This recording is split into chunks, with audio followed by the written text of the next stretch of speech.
سر JUI Pakistan اس بل پہ جب بات کرے تو یہ تاثر کم از کم ہرگز نہیں دینا چاہتی کہ ہم اقلیتوں کے حقوق کے مخالف ہیں۔ باوجود ایک مذہبی سیاسی جماعت ہونے کے ہم ان کو اپنے جیسا شہری سمجھتے ہیں، مگر اس کے ساتھ ساتھ ایسا بھی کوئی تاثر نہیں دینا چاہتی یا ایسا بھی کوئی لیجسلیشن جو ہے وہ یہاں سے نہیں جانے دینا چاہتی جس سے یہ تاثر ہو کہ شاید جو ہے میجارٹی اس سے کمتر شہری ہے، یا باقی قوانین جو اس سبجیکٹ پہ بن چکے ہیں اور جس کا اثر کسی نہ کسی حوالے سے موجود ہوتا ہے، اس اثر کو کم کیا جا سکے۔ دو باتوں پہ اس میں اعتراض ہے۔ میں یقیناً جو ہے نا مانتا ہوں کہ بہت عرصے سے یہ معاملہ پینڈنگ ہے اور in presence of a judgment of Supreme Court یہ پینڈنگ ہے، مگر اس لیجسلیشن کو جس نے بھی ڈرافٹ کیا، ممکن ہے غلطی سے یا ممکن ہے جان بوجھ کے، دو چیزیں اس میں جو ہے نا وہ بہت قابل اعتراض ہیں۔ ایک سیکشن 35 ہے، سیکشن 35 اس کو اگر ذرا دیکھیں گے، پہلے اس کو سیکشن 1 کو دیکھیے گا کہ this act shall be called the National Commission of Minorities Right Act, اور اس کو اب سیکشن 35 کے ساتھ ملا کے پڑھیے گا کہ act to have overriding effect, the provision of this act shall have effect notwithstanding anything contrary contained in any other law for the time being enforced. اب اس کا اثر کیا ہوگا سر؟ جب آپ اس کو کر دیں گے تو ہوتا یہ ہے کہ جو ریسنٹ قانون سازی ہوتی ہے یہ اس وقت یہ ریسنٹ ہوگی۔ آج اگر یہ فرض کریے یہ ساؤتھ سے اس جوائنٹ سٹنگ میں پاس ہو جاتا ہے اور صدر اسسنٹ کر دیتے ہیں تو یہ ریسنٹ ہوگی، اور اس کا اثر یہ ہوگا کہ اس سے پہلے جتنی لیجسلیشن ہو گئی ہے یہ اس کے اوپر اوور رائڈنگ افیکٹ رکھے گا، اس کے اوپر فوقیت رکھے گا۔ تو فوقیت میں وہ جو اینٹی قادیانی آرڈیننس 1984 کا ہے اس کے اوپر بھی اس کی فوقیت آ جائے گی۔ عدالتوں میں ایک ایسی بحث شروع ہو جائے گی، ایسا مسئلہ شروع ہو جائے گا جو ہم سب کے لیے پرابلم کریٹ کرے گا۔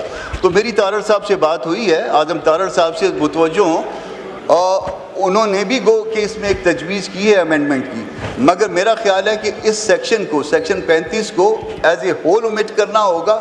جب ایز اے ہول اومٹ کریں گے اس کے بعد کی سیکشنز کو ری نمبر کر دیجئے تو شاید اس معاملے کا حل زیادہ آسان ہو جائے گا۔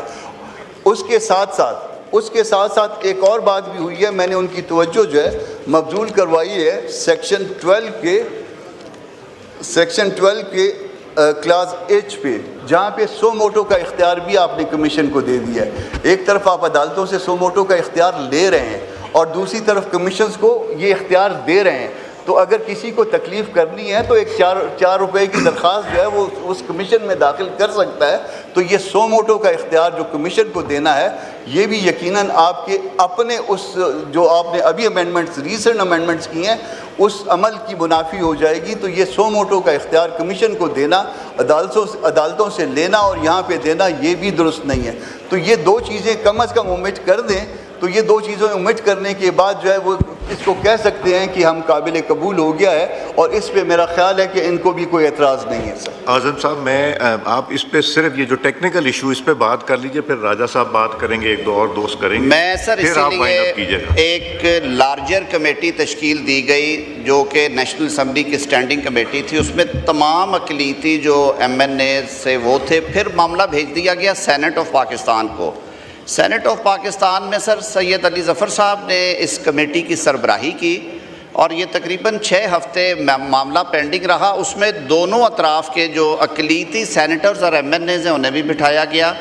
پوری احتیاط کی گئی کہ ان کے رائٹس کے حوالے سے بات ہو، اور جو کو فتنہ گری کی بات ہے یا وہ لوگ جو اپنے آپ کو غیر مسلم سمجھتے ہی نہیں ہیں، میری نظر میں تو وہ اس کے ایمبٹ سے ویسے ہی باہر ہیں، کیونکہ یہ ایکٹ کہتا ہے کہ یہ غیر مسلموں کے لیے ہے۔ اب میں کھل کے بات کروں گا، جو قادیانی ہے وہ اپنے آپ کو آئین کہتا ہے، پاکستان کی ریاست کہتی ہے کہ یہ غیر مسلم ہے، اور وہ اس کیٹیگری میں اپنے آپ کو نہیں مانتے۔ یہ ان کا اپنا عمل ہے۔ ہم نے اپنے آقا کے حضور پیش ہونا ہے روز محشر، اور ہم سرخرو ہو کے جائیں گے انشاءاللہ العزیز۔ میرے آقا کا ہی حکم ہے کہ اقلیتوں کا خیال کرو، ان کے حقوق کو تحفظ دو، ریاست کی یہ ذمہ داری ہے۔ میرا آئین یہ کہتا ہے آرٹیکل 20 کے ہم نے ان کو حقوق دینے ہیں، اور آرٹیکل 20 کو جب انٹرپریٹ کیا سپریم کورٹ نے اور چیلنج کیا گیا 1984 کا آرڈیننس، تو اس میں کہہ دیا گیا کہ جو لوگ اپنے آپ کو غیر مسلم نہیں مانتے اور خود کو اسلام کا لبادہ اوڑھ کے اسلامی شاعر جو ہیں ان کی ترویج کرنا چاہتے ہیں، ان کو آرٹیکل 20 کی پروٹیکشن حاصل نہیں ہے۔ تو اسی پیرائے میں یہ سارا جو ہے یہ قانون بنایا گیا۔ ہماری امینڈمنٹ یہ تھی کہ this act shall be treated in addition to existing laws and not in derogation, یعنی کہ جو متعلقہ قوانین اس بابت ہیں ان کی فوقیت رہے گی اور جہاں پہ کوئی اچھی چیزیں ہیں وہ اس لاء میں سے نکل آئیں گی۔ یہ سر ایک فارمل پروویژن ہوتی ہے تو اب آپ کمیشن کے۔ میں سر پوری طرح 35 سے اور 12 کا میں ایگری کرتا ہوں کہ سیکشن 35 کو ہم اومٹ کر دیتے ہیں، 36 کو ری نمبر کر کے 35 کر دیا جائے، کیونکہ یہ ایک فارمل پروویژن ہوتی ہے۔ رہی بات سوو موٹو کی، تو آن دا لائٹر سائڈ کامران مرتضیٰ صاحب کو اصل میں سر تھوڑا سا دکھ یہ ہے کہ وہ دوسری عدالت کا سوو موٹو کیوں ختم ہوا ہے، تو ہم نے آئینی عدالت سے سوو موٹو دیا تھا واپس، کیونکہ سوو موٹو کے خوف سے لوگ جو تھے وہ گھروں میں چلے جاتے تھے۔ کمیشن ویسے ہے، یہ نوید قمر صاحب کے لیے عرض کروں گا، یہ بے ضرر کمیشن ہے، یہ اپنے حقوق کے حوالے سے بات کریں گے بیٹھ کے وہاں پہ، اور ان کے پاس کوئی سزا جزا کے فیصلے کرنے کے اختیار نہیں ہے۔ جو ہوگا یہ ریکمنڈیشن کی صورت میں حکومت کو ہی بھیجیں گے۔ ٹھیک، لیکن اس کے باوجود اگر سمجھتے ہیں کہ اگر ہم نے سوو موٹو سے کنارہ کر ہی لیا ہے تو پھر پورا کر لیتے ہیں سر، پھر نہ ادھر رہتے ہیں نہ ادھر رہتے ہیں، چھوڑ دیتے ہیں اسے بھی۔ تو ان دو تجاویز کو آئی کنسیڈ ٹو کلیریفائی دا سچویشن۔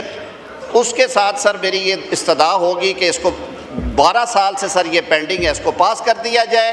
میں خاص طور پہ اپنے جو اقلیتی ایم این اے ہیں، عامر جیوا صاحب، کوستانی صاحب ہیں ہمارے منسٹر فار اسٹیٹ، دھنیش کمار صاحب ہیں، سارے دوست احباب جتنے بھی یہاں پہ ممبران قومی اسمبلی اور سینٹ ہیں، میں ان کا شکر گزار، انہوں نے بڑی محنت کی اس سارے معاملے میں آگے چلانے کے لیے۔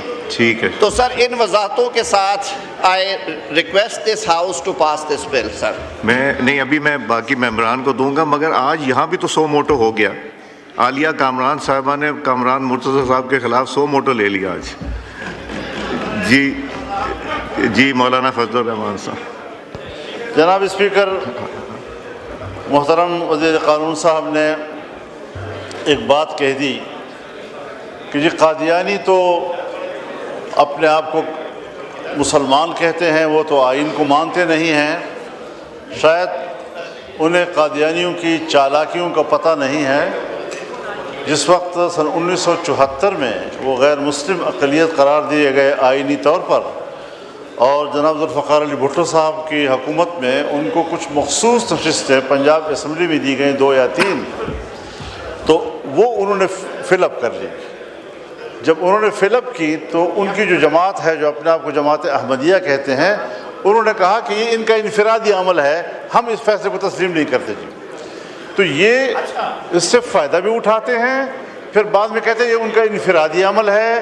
سو اگر آپ نے بھی تھوڑا راستہ ان کو دے دیا تو آپ یہ نہ کہیں کہ وہ کہیں گے ہم تو مسلمان ہیں، وہ آئین کو بھی نہیں مانتے، اور کوئی آدمی جو ہے کھڑے ہو کر یہ کہہ دے گا کہ صاحب یہ تو ہمارے حقوق کا یہ کرتا ہے وہ کرتا ہے۔ تو اس لیے ہمیں اس مصیبت پہ پڑنا ہی نہیں چاہیے، اور یہ دوبارہ پٹارا کھولنے والی بات ہے۔ پاکستان اس قسم کے مسائل سے دوچار ہونے کا متحمل نہیں ہے۔ جی شکریہ۔ راجہ صاحب، راجہ ناصر عباس صاحب۔